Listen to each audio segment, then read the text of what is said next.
Amani Flash Info avec Kate Série.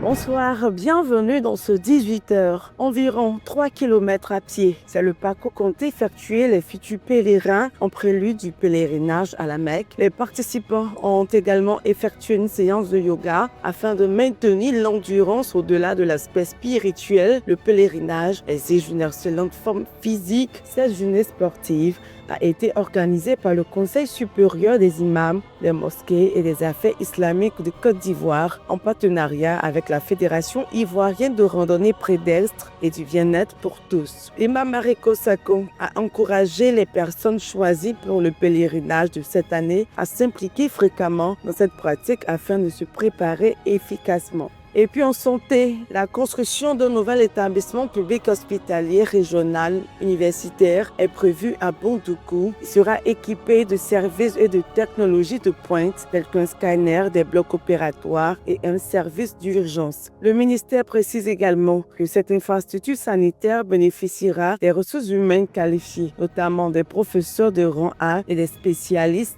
en lien avec l'ouverture prochaine de la faculté de médecine à l'université de Bondoukou.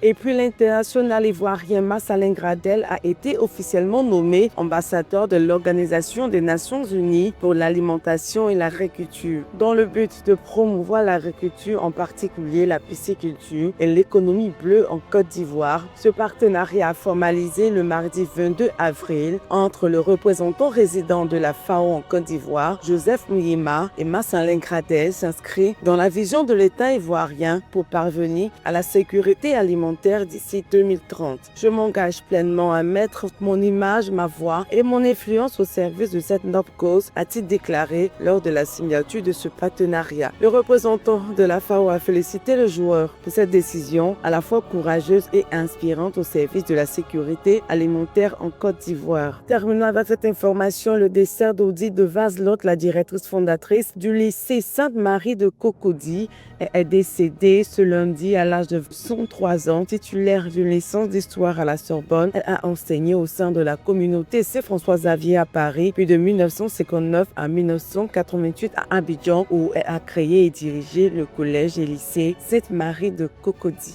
Et voilà, surtout pour ce temps de l'information. L'information revient à 21h. N'oubliez pas de télécharger l'application et de vous abonner à notre chaîne YouTube.